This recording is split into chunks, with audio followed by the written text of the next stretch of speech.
Hey guys, welcome to Electronic Dance Money, your number one business resource for making money as electronic musicians and producers.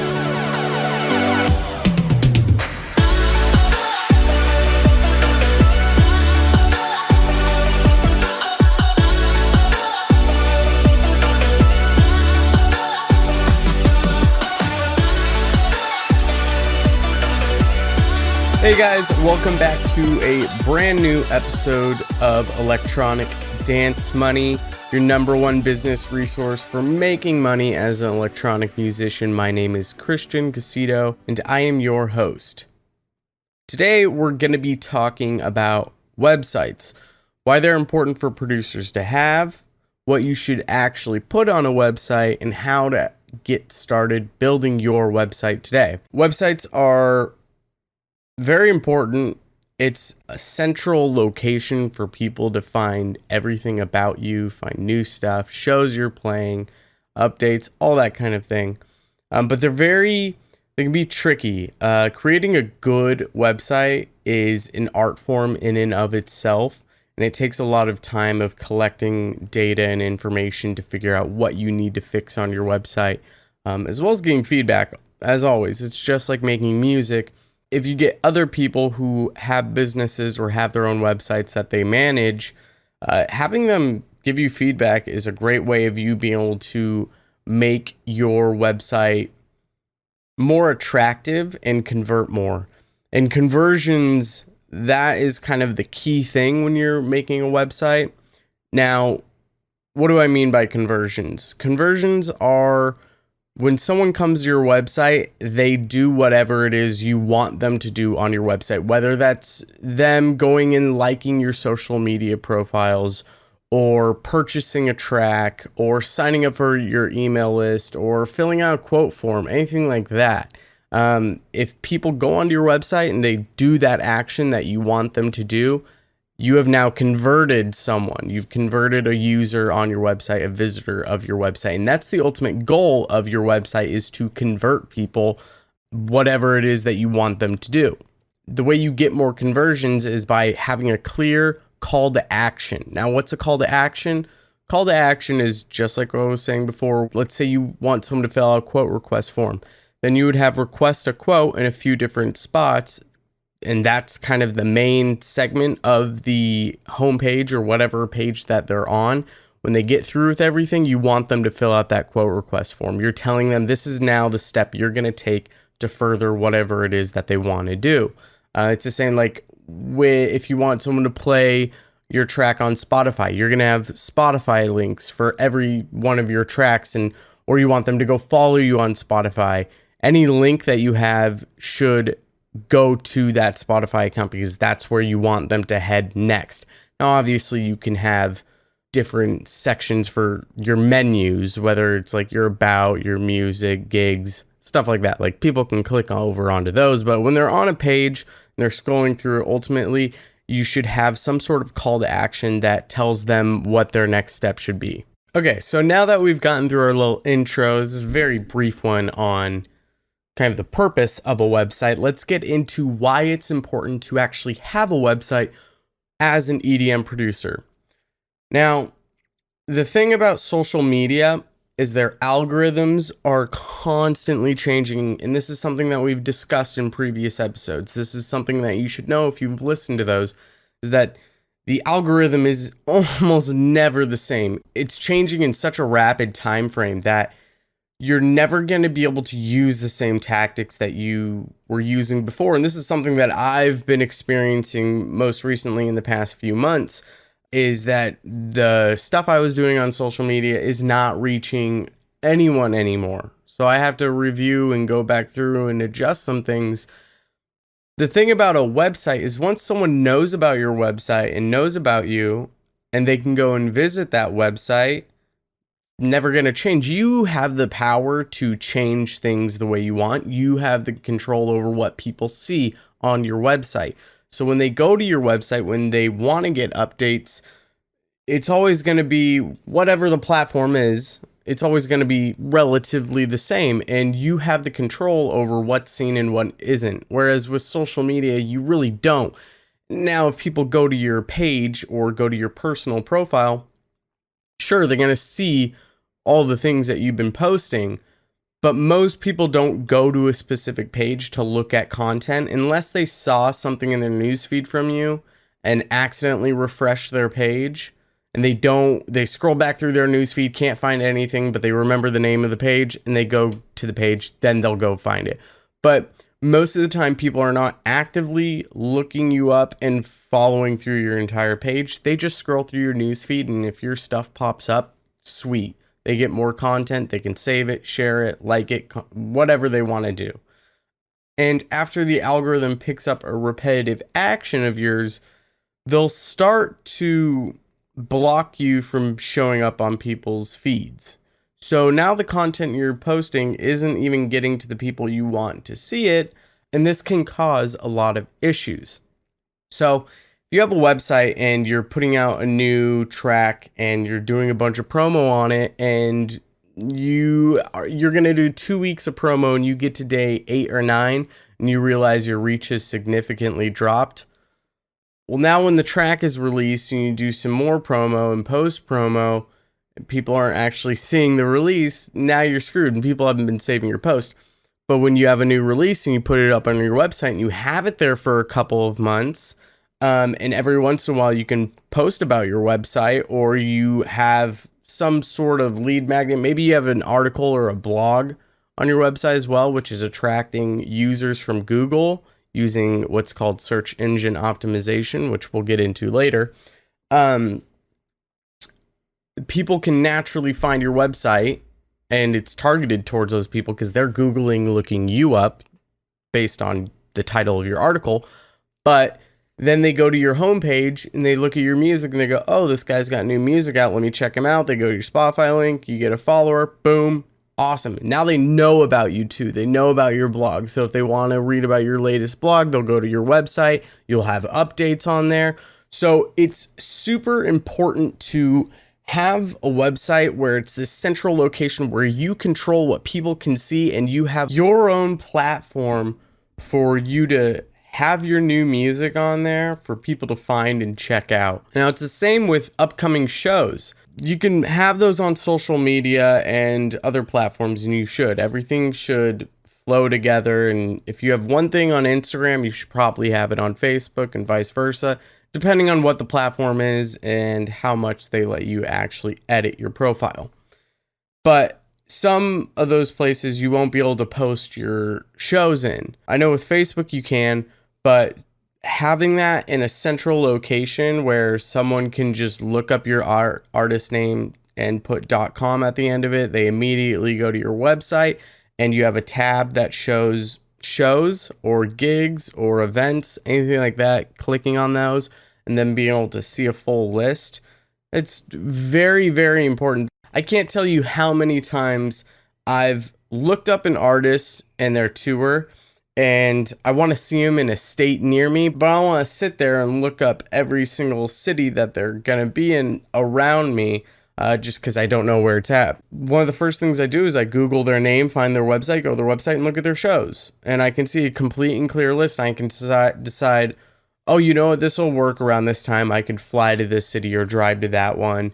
And I really like that venue. Or, ooh, I've never been there, but I know that the venue is really awesome. So being able to have an actual outline on your website where everything is hosted there and people can just look up your name, your website pops up, or they look up your name and your show, and your website's the first thing to pop up, great, even better.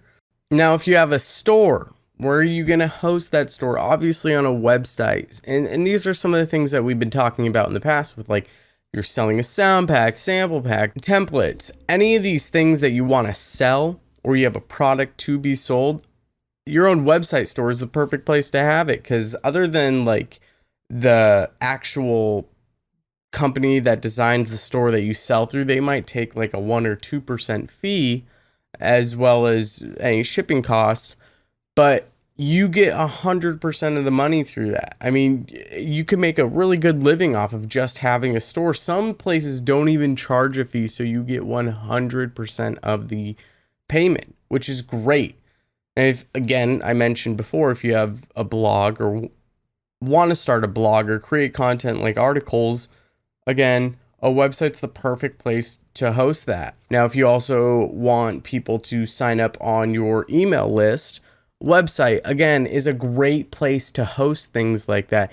And there's a lot of benefits to like getting people, rather than getting people to focus in on your social media and go immediately to your social media site, getting people onto your actual website is great, because when you set up a Facebook page for your artist name or your studio or whatever it is, what you should really be doing is going to business.facebook.com. Don't go to Facebook and create a page just straight from Facebook. Create a business page from business.facebook.com. So much more data is collected for you to analyze. You can create what's called a Facebook pixel, and you actually install this pixel code that you have to your website. And it basically links your website to your business Facebook page. Now, you might be asking, well, what's the benefit of that? One, you can track how people are finding you if they're coming through your Facebook page or Instagram page or whatever it is. But not only that, when someone visits your website, if you have a blog on your website and someone Googles whatever it is your blog might be about and your blog comes up or your article comes up, as soon as they go to your website, they're going to get tracked whenever they go to Facebook. And basically what you can do is you can create what's called retargeting ads.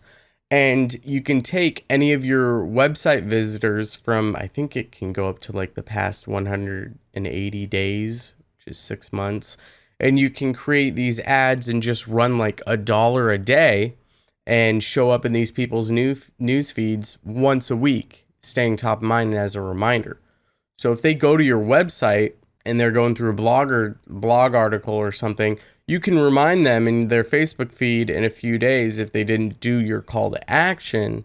You can say, hey, remember me? I'm over here. Come back to my website, finish what I want you to do, or whatever it is, whatever you want to sell to them or try to get them to do on your website. So having a business Facebook page, but then a website where people can go onto there and you can still be in their news feeds as soon as they leave, whether it's Facebook or Instagram, insanely beneficial, especially if you're an artist and you have new stuff coming out, because that means you can create ads. If you have a track coming out every single month and you have these ads set up that you're going to be showing up in these people's news feed once a week for 6 months.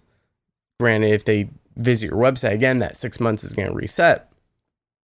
But for 6 months, you can be posting new track. That's always in their feed, whether or not they like your page, which is so beneficial. So having a website, I mean, there's so many reasons for why it's beneficial. And I don't see a lot of producers creating it, which is interesting because you look up any huge artist and they more than likely have a website set up. But you find these producers they've got a relatively small following on social media, but they don't have any sort of website set up. Websites are a great place to have merch. If you have a storefront where you want to sell merch and make some money off of what you're trying to do and promote, merch is a perfect way to do it. And what better place to have merch than a website store? So, and merch is a super easy thing to do because you can outsource everything to a third-party company and they take a fairly big chunk of change from whatever it is you're selling, but you don't have to do any of the work. You just need to pay for the designs. And then the third-party company will deal with the shipping, the printing, everything. You just have to host it on your store. People buy it. They take a big chunk, but you don't have to do any of the work. And these are just the few reasons for why I think it's important for you to have a website as a producer. Just about every producer, I think, should be hosting a website and having a central place where all of their information is there, products are there, all that fun stuff, and trying to attract people to that website. And I briefly mentioned, with an email list, why a website's important or why a website would be a good place to have lead magnets for your email list. And it's great for if you're creating content with blogs and articles. It's super easy to come up with a lead magnet based on whatever that article's about. let's say, and I'm just going to use a really simple example. If you create an article about templates, producer templates, or what you find the most use out of a template, whatever it is, the article is about creating templates or having templates. What's a lead magnet that you could use to get people to sign up on your email list? Pretty obvious. Give them your producer template for free. All they have to do is sign up for your newsletter, and boom, they get that producer template for free. You get them on your email list so you can market to them later on. Articles are a great place to host magnets to get people up on your newsletter and your email marketing list. Now, let's get into some of the things that you need to include on your website, because this is super important. We want a converting website, so you don't want to overload with too much information. Too much information can cause people to go a little crazy, and they just don't know where to start, what to look at, and it's a lot, and they might just immediately leave your page, and that's not what you want. So there's a couple of things that you can do. One, what I do is I actually have a menu bar so people can go to different sections of my website, whether it's my about, request a quote, to look at my portfolio, the podcast article, and I think the last one I have is frequently asked questions. However, most of those things on the menu are just right on the homepage. I've got my portfolio on there. I've got my quote request form on there. And then I've got my services on there as well.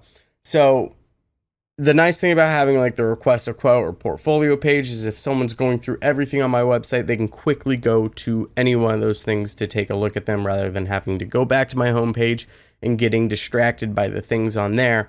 However, I think a really good way of creating a nice converting website is to actually have everything on the homepage and not let them click any other buttons. You could have a menu page, and let's say you've got your upcoming events, about, new music, and maybe your social media pages, or maybe you've got like your Instagram feed at the bottom of that. You could have all of those up in the menu bar, and when they click new music, it just pulls them down to where that new music tab is. It's a really good way of creating a clear and concise website. And usually those ones are super high converting because everything's on there, and your call to action is right in front of their face. They can't leave it unless they literally go to a different page or exit out of their browser. I like the menu a lot more just because I have these different things that I work on that are kind of all constructed and hosted on my website. So it's easy for people to kind of get lost in my site and find new stuff. So obviously, one of the most important things to actually have on your website is your about you. People want to follow a story, and they also want to know about your story. So let's say if in 5 years someone finds you and you're becoming fairly popular, people want to know about that story. They want to know, well, how did this artist get here? And your about section is a really good place to put that. Put your credits, some of the people you've worked with, people who have supported you, big artists if they've played your tracks, and just telling them about who you are, where you come from, and how you got to where you are. I think people can really relate to those stories, and that's really what they're looking for in an artist. They're looking to learn more about your story and how you got to where you are. Obviously, new music.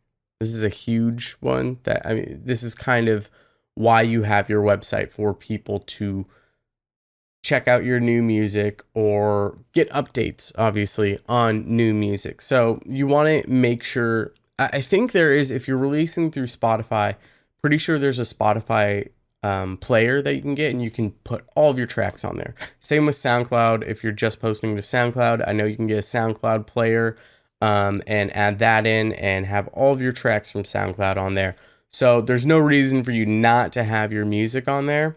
And if it's a music page, like an artist page for yourself as a producer, obviously you want your music on there. Social links. Now, social links are an interesting thing. This is something that I learned from my business coach, Chris Graham, who's over at the Six Figure Home Studio podcast. I used to have my social links up at the very top. And he was telling me, because, what my goal is for my website is to people to fill out my quote request form and reach out to me to potentially become a client or me to do mixing and mastering work for them. The issue with having your social medias right up in front at the very top is that they're given more of an opportunity to click off of your website and go somewhere else and forget about you entirely. Because, we have short attention spans. Everyone has ADD now. They want things quick, fast, now. And when they get distracted, they forget about that other thing and it's gone. So I actually I moved my social links to the bottom, because if they want to continue to follow me, they can click through there. But with producers, I think producers might be a different thing. That might be your call to action. Your call to action may be, I want more Instagram followers, so I'm going to put my Instagram feed at the top and the bottom. Or maybe your Instagram feed at the top and then a link to your Instagram page on the bottom. People are more tempted to follow you. Now, I think with some of the Instagram, like if you add your Instagram feed in, or just from any social media site, if you download some sort of plugin that gets linked to your website and you can log in, I think most of the time there's a follow button there that if people are logged into Instagram or Facebook or something on their web browser, it automatically links that. So they're able to actually follow you still from your website. Plus, it adds additional content. I think with producers, having their social media feeds in their site might be a pretty good benefit, because you can have additional content on there. People can still follow you from there, which is great. You want more social media followers. Playing around with social links and where they're actually located on your page, maybe having a feed, not having a feed, you can find out some really great insights into how that's looking and how that might be affecting your site, your conversion rates, and all that fun stuff. Now, the fourth thing here, I think you should set up a store, but maybe not have it active on your site or shown on your site. I think having it set up for you to be able to add products immediately and get them live is how you should be approaching a store. Just having it ready for you to go live rather than you having to toy with it later on can be very beneficial to you, because you never know if you have a product. If you go, oh, I have a sound pack now. Well, now I got to go through and figure out how to set up a storefront, when you could just do it at the beginning when you're first starting a website and having it all prepped and ready. I'm very much so about having a really good system in place and just having that store ready to go. I would say that having a store is optional. It's not something you need. And same with a blog and an article. That's kind of the fifth and final thing that I think you should have on your site. But not everyone's a writer. Not everyone wants to do writing. Not everyone is interested in that. So blogs and articles are interesting. If you have something you'd like to write about, you want to write about, or you're interested in that's related to your music, I think it's a really good play. I think it's really good to have a blog or an article on your website, because you can get people to your site more naturally from Google and other search engines. It's not detrimental. It's just a way for you to provide more content to people, provide more value, and potentially get more fans through a third party or through a third source. So now that we've kind of gone over why it's important to have a website, what are the things you should include in your website, let's kind of get into the nitty gritty of how to build a website. Because I'm sure some of you are sitting here going, oh, well, this is all great, but I've never created a website. I have no idea where to even start. I've got you covered here. There's a few options you can go. We're going to start with, we're going to start with the first option, which I think is going to be very useful to you guys, because producers are in an interesting position where, and I think this is why they don't have websites. They just don't see a reason for them, and it takes a lot of time.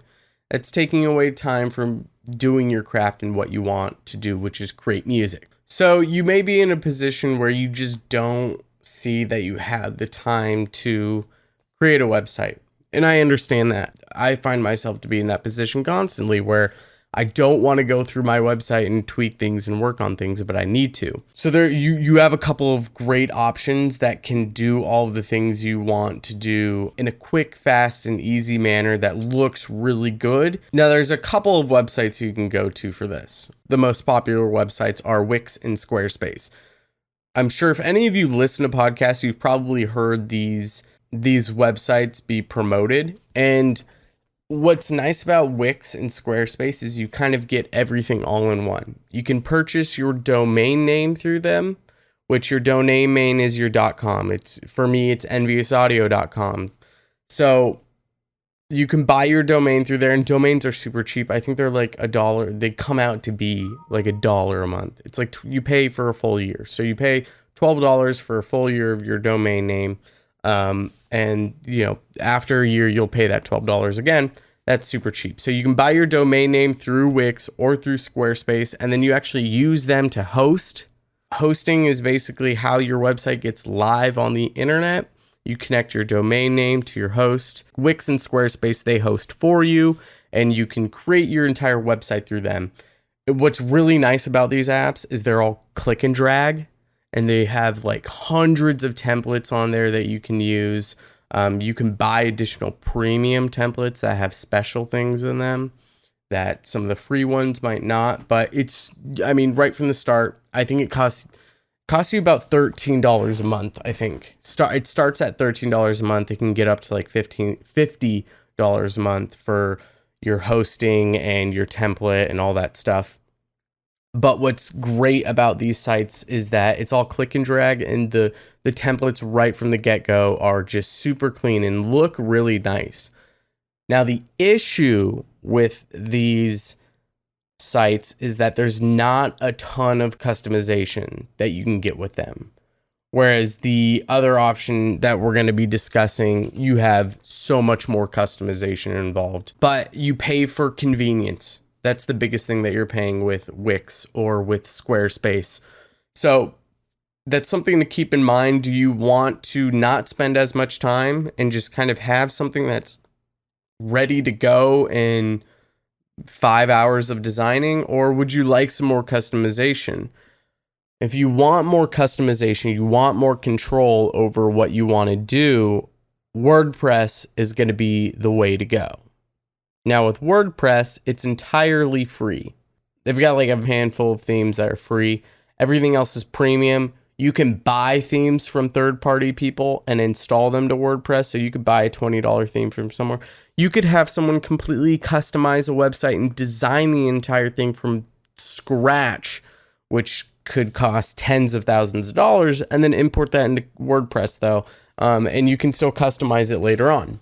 If you know HTML coding or CSS coding, you can go in and you can completely customize the code of your themes. It's crazy how much you can actually do with WordPress. But again, it's a little bit more complicated. WordPress does not host. You have to go through a third party to host. I use Bluehost. What's really nice about Bluehost is I think they're partnered with WordPress, so they're like an affiliate, and I think WordPress, it actually recommends Bluehost to anyone that goes to their site and wants to get hosting. And the nice thing, I can log into Bluehost and then log straight into WordPress from there, and everything's kind of centralized, and they've got a lot of really cool options in Bluehost for different things I can purchase in addition for my website. A couple of the other hosting sites too are HostGator. I think GoDaddy does hosting as well. But you want to be careful when you're choosing a host. You want to do some research on hosting. Find which one has the best speed. The cost, I think with hosting, the average price is like $5 to $10 a month for hosting. And then with your domain name, obviously you need to get that through a third party. I think I get mine through Google.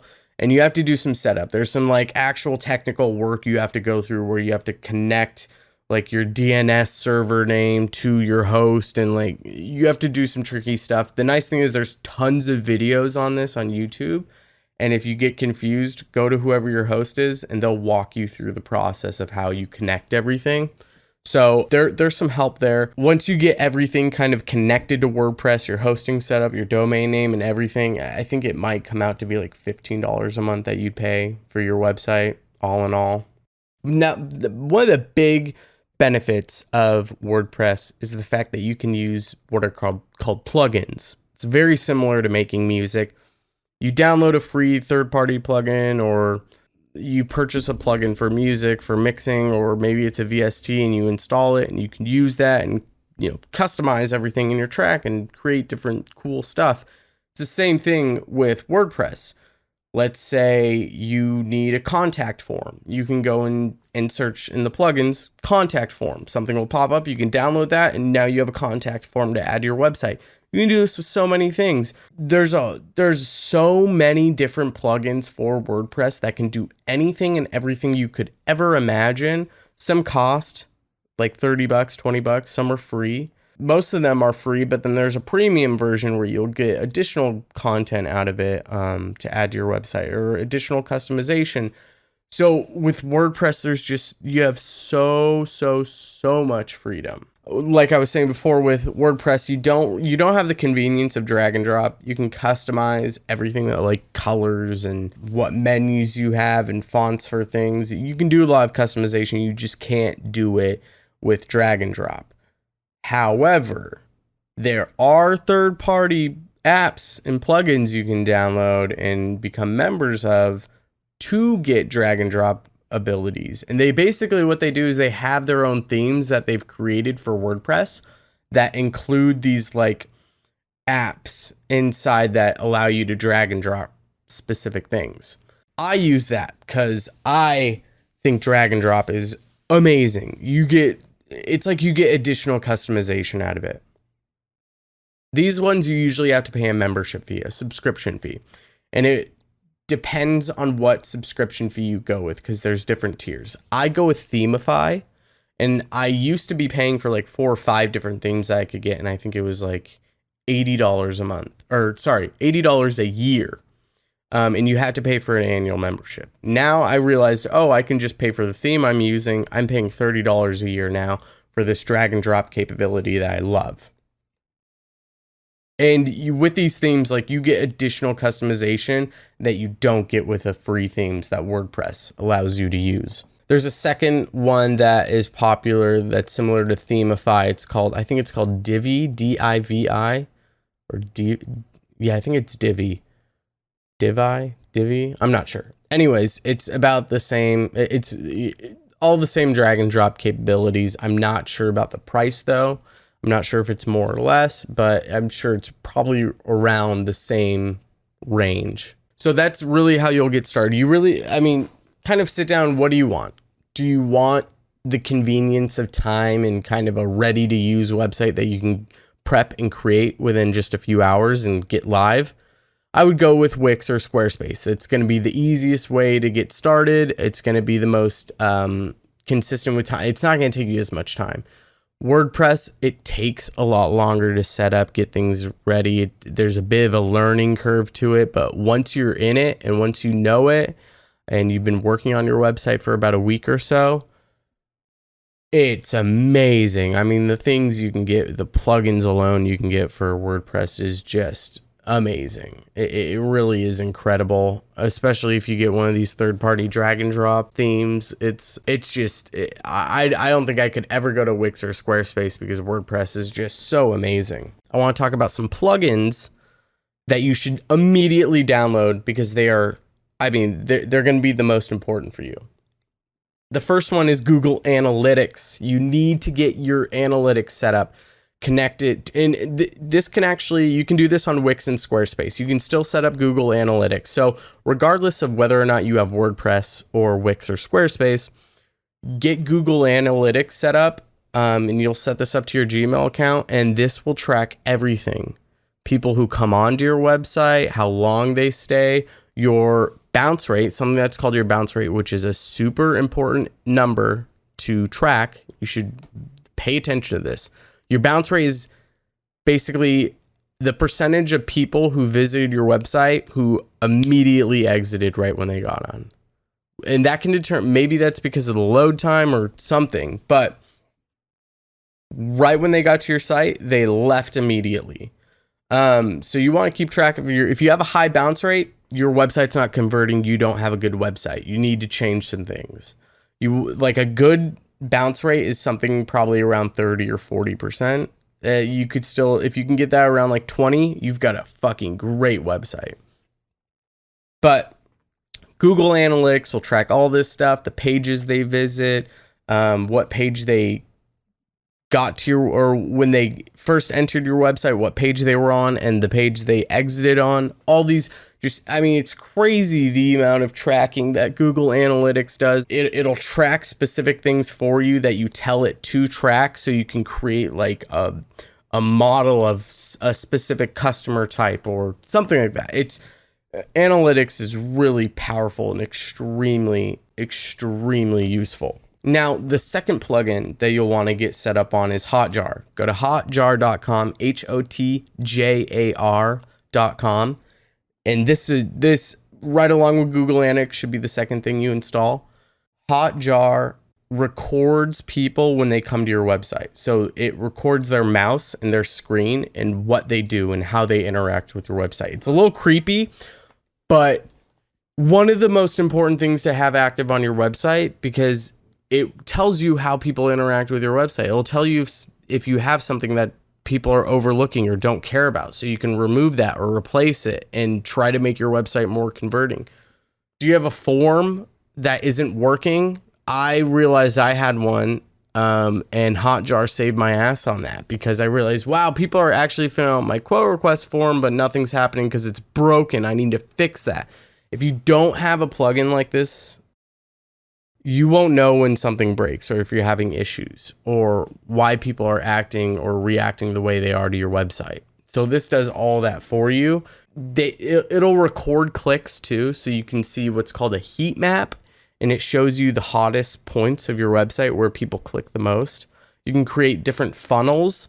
So for me, I have a funnel where people get to my homepage. If they click through to my quote request page and then they end up on my success page, that's one completion of the funnel. That means that funnel's working, and you can tweak it to like adjust your funnel and make it more attractive and get people to squeeze down that funnel more, while tracking which funnels are working, which ones aren't.